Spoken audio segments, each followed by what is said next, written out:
Morning, welcome back to a new blog. আশা করি তোমরা সবাই খুব ভালো আছো, সুস্থ আছো। আমরা ভালো সুস্থ কোনোটাই নেই। কালকে রাত্রিবেলা যে কারেন্টটা গেছে এখনো সেই কারেন্টটা আসেনি।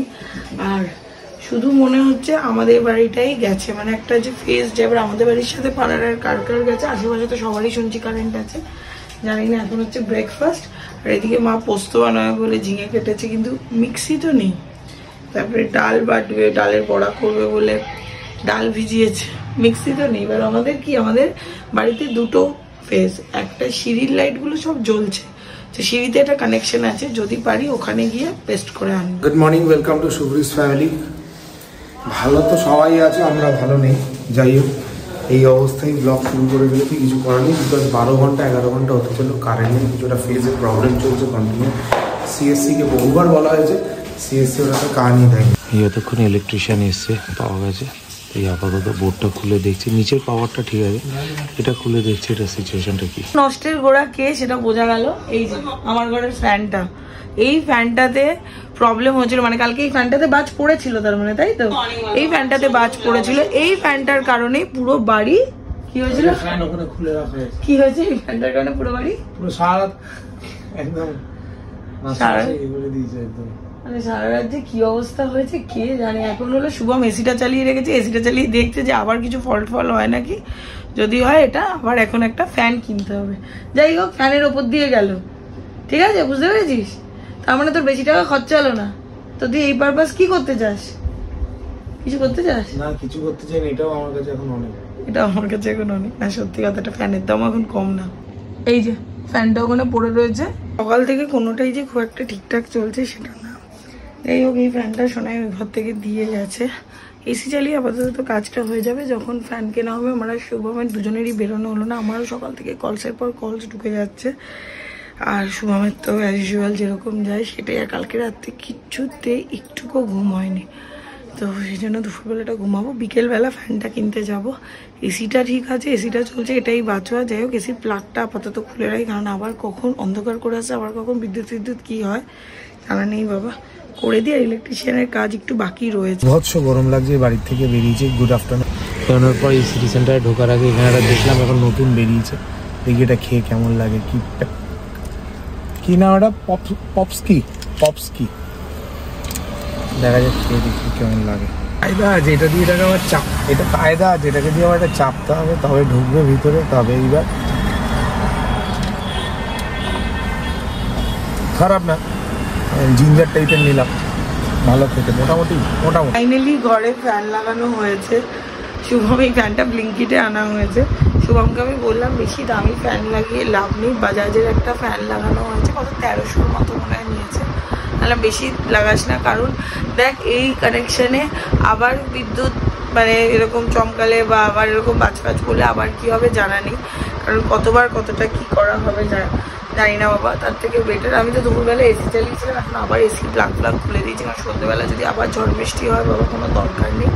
ফ্যানের হাওয়াটা, নতুন ফ্যান তো ভালোই লাগবে। আমি এবার একটু ডিপ কালার বলেছিলাম, মানে আগের বারটা মার ইচ্ছাতে সাদা নিয়েছিলাম, বিভৎস নোংরা হতো, মানে এত ধুলো হতো। আর আরবান কোম্পানি থেকে যখন আমি পরিষ্কার করতাম পারলে ওর যেন ছাল চামড়া উঠে যেত, মানে ওটা কি উষার ছিল ফ্যানটা, মা বলেছিল উষা কোম্পানির ফ্যানটা কিন্তু খুব ভালো। আর শুভমের বাড়িতে ছিল নয় হেভেলস নয় ক্রপটপ, তো আমি তখন বললাম হ্যাঁ দেখ নেওয়াই যায়, বাট একটু একের, কারণ যদি আবার চেঞ্জ করতে হয় বাবা বলা যায় না কি না কি হবে। আর আমাদের যেহেতু একদম টপ ফ্লোর, ছাদের পরে, বাট ছাদে গিয়ে না বাজ পড়লে নাকি ওই জায়গাটা ভীষণ মানে কালো হয়ে যায়, এরকম একটা গর্ত হয়ে যায়, কিছুই তো সেরকম দেখলাম না। যাই হোক, এখন গিয়ে চাটা বানাই, চা ফা খেয়ে পড়াতে বসি। প্রচণ্ড হজ্জতি গেছে, এবং আজকে গোটা দুপুর ঘুমাইনি, কালকে সারা রাত ঘুমাইনি, আজকে গোটা দুপুর ঘুমাইনি। কেন? কারণ গোটা দুপুর আমার এই অ্যাডমিশনের প্রসেস চলেছে, স্টুডেন্টদের অ্যাডমিশন চলছে, তো এটা একটা বিশাল দায়িত্বের কাজ, অনেক মাইনারলি করতে হয়, সেগুলো সব কিছু করে ঠোরে এই জাস্ট স্টুডেন্ট আসবে। আজকে মনে হচ্ছে অফলাইনে একজনই আসবে, আরেকজন মাকে নিয়ে ডাক্তার দেখাতে গেছে, বাকিটা পরে বলবো। সব কিছুর মধ্যে না মানে আজকের দিনটাই এরকম একটা ছিল। কালকে তো একই সারা রাত আমাদের কারোর ঘুম নেই, মা আর বাবা ছাড়া কেউই ঘুমায়নি। ওই ঘরটা প্রচন্ড ঠান্ডা ছিল, মা আর বাবা বেশ শান্তিতে ঘুমিয়েছে। মা উল্টাবার ভেবেছে বাবা সকালবেলা নাকি ফ্যান অফ করে দিয়েছে। যাই হোক, এর মধ্যে হলো আজকে ঝুমাদিও ছুটি নিয়েছে, কারণ ঝুমাদির মেয়ে ক্লাস 10 পাস করেছে, মাধ্যমিক দিয়েছিল, ও পাস করেছে, তো ওর আজকে স্কুলে অ্যাডমিশন করানো হচ্ছিল, তো ঝুমাদিও আজকে ছুটি নিয়েছে। মানে আজকে প্রচণ্ড একটা টাফ, সকাল থেকে আমার একটার পর একটা মিটিং, একটার পর একটা অ্যাডমিশনের জন্য মানে ওই কনভারসেশন, এত কিছু চলছিল, মানে কোনো দিকে আজকে কারোর তাকানোর উপায় ছিল না। যাই হোক, সোনাইও আজকে একটুখানি লেট জয়েন করলো অফিসটা, কালকে থেকে তো বেচারি অফিস করতে পারেনি, কালকে 7:30 থেকে, আজকেও এই কিছুক্ষণ আগে জয়েন করলো। সবারই একটুখানি গুলিয়ে গেছে, আবার সিস্টেমে আসতে একটু টাইম লাগবে। যাই হোক, যার শেষ ভালো তার সব ভালো, কালকেও বলেছি আজকেও বলছি, হাতটা ব্যথা আছে কিন্তু কিছু করার নেই। আর শুভম কালকে যে ডাক্তারের কথাটা বললে, সত্যি ডাক্তারের খোঁজটা পেলে আমার ভালোই হয়, বাট অত দূর যাওয়াটাও একটা ব্যাপার, আর এক্সারসাইজগুলো করলে আশা করছি কমেই যাবে। মা আজকে একটু ছানা বানিয়েছে, ছানার জলটা একটু ছেঁকে রাখলাম, কিছু পর ছানা খাবো। আমার এইবারে না ডায়েটটা একটু উলটপালট হয়ে গেছে, মানে গরমের জন্য ওই সবসময় সব জিনিসগুলো খেতেও পাচ্ছি না, ফ্রিজও খারাপ ছিল, তো সেই জন্য অত ফল এনে রাখাও যাচ্ছিল না, সব কিছু দেখি, তাতেও দেখলাম যে একটু ওজনটা কমেছে। ঠিকভাবে করলে আর ভালোও লাগে না, শীতকালে না সেটা এনার্জেটিক লাগে, আমার গরমকালে না সবসময় কেমন একটা ল্যাদ লাগে যেন মনে হয়।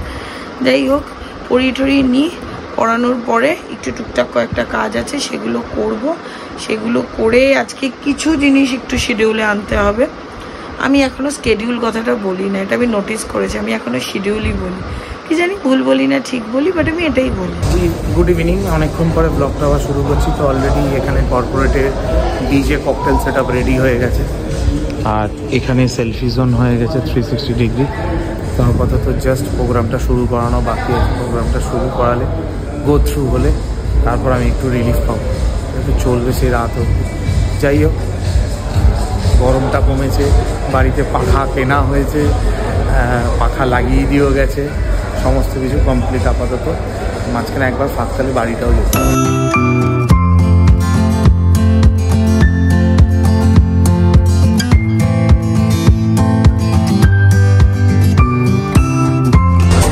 এই হচ্ছে অলরেডি সেট আপ হয়ে গেছে। এখানে সেট আপটা আগের দিনই দেখেছিলাম, 3 দিন ধরে কনফারেন্স চলছে, ওখানে ডিজে সেট আপ রেডি হয়ে গেছে, এখানে লাইটস রেডি, এখানে এখন গেম শো চলছে কর্পোরেটের প্রোগ্রামে। বটলটাকে উল্টে রাখতে হবে এই গেম। এই এখন একটু বাড়ি যাচ্ছে, খুব লুকজাস লাগছে, একটু ফ্রেশ হয়ে তারপরে আসবো।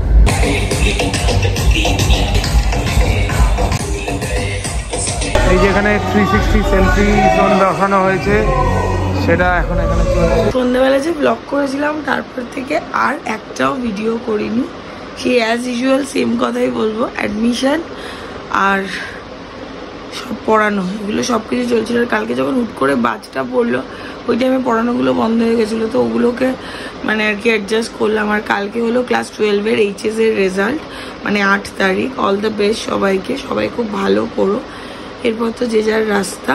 যাই হোক, স্কুলের গণ্ডি সবারই শেষ হচ্ছে, এবার কলেজের গণ্ডি শুরু, নিশ্চয়ই সবার একেবারে পথ বাছা, সব কিছু খুব ভালো করে যেন হয়, এটাই। আর আজকে না মানে আমি ভয়ের চোটে এসিটা চালাচ্ছি না, এখনও দেখো স্টিল এসির এই তারটা খোলা, কারণ কালকে এরকম একটা হয়েছে না, মানে কেমন যেন একটা আতঙ্কিত।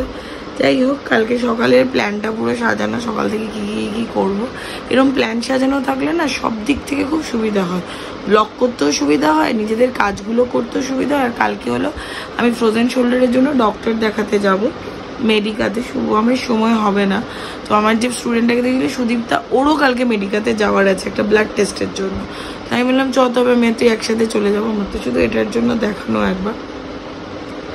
আর আমাকে সঞ্চিতা দিয়ে আজকে ফোন করে পিয়ারলেসে একটা ডক্টরের কথা বলেছে, বাট সত্যি কথা বলতে না, পিয়ারলেস নিয়ে আমাদের এক্সপিরিয়েন্স একটু খারাপ বাড়ি থেকে। এবার দেখো, কিছু কিছু ডক্টরের জন্য হয়তো এক্সপিরিয়েন্স খারাপ হয়, তো যাই হোক, তো আমি সঞ্চিতা দিকেও বললাম, দিদি বুঝলেন, দিদি বলে আমি তাও শুভমকে বলবো, ডক্টর সামন্তর কথা উনি বলেছেন, আমি শুভমকে বলবো, আমি বলার আর টাইম পাইনি, শুভম যদিও বাড়িতে এসেছিলো কিছুক্ষণের জন্য। আর এই ফ্রোজেন শোল্ডারটা তাড়াতাড়ি আজকে দেখছি, আজকে যেহেতু আমি 2বার এক্সারসাইজটা করেছি, আজকে ব্যথাটা একটু কম আছে। আমার যখন অতিরিক্ত, যেমন সঞ্চিতা দি আমায় বলে রিমা আমার সুগার বেড়ে গেলে আমার এই ব্যথাটা হয়। আমার যেমন অতিরিক্ত টেনশন করলে, অতিরিক্ত যখন আমি চাপে থাকি, অতিরিক্ত যখন আমি টেনশনে থাকি, তখন আমার আস্তে আস্তে আস্তে আস্তে এই পেনটা হতে থাকে। মানে আমার মা বলো, পৌলমি বলো, এরা রীতিমতো জানে, মানে আমার হাত ফাত কিরকম একটা হতে থাকে। কালকে তো আমার হাতের এই জায়গাটা পুরো নীল হয়ে গেছিলো, মানে কেমন নার্ভগুলো যেমন যেন বেরিয়ে বেরিয়ে থাকে, এটাই। যাই হোক, শুভম খুব টেনশনে ছিল কালকে ডক্টরের। আমি যখন অ্যাপয়েন্টমেন্টটা পেয়েছিলাম, কোনো ব্যাপার না, আমি গিয়ে ঠিক দেখিয়ে আসবো, তুই অত চাপ নিস না, একদম চিল থাক, এইটুকু অন্তত পারবো করতে, আর অন্যান্য টাইমে তো তুই যাসই। ও বললো আচ্ছা ঠিক আছে, সুইটার সাথে বেরোলে একটু এদিক ওদিক এদিক ওদিক একটু ঘোরাঘুরিও হবে, মাথাটা একটু ঠিক থাকবে। কাজ করতে করতে সত্যি ব্যস্ত থাকাটা খুব জরুরি, বাট কাজ করতে করতে এই যে ফ্রেশ এয়ারটা মাথায় লাগানো, এটাও খুব জরুরি।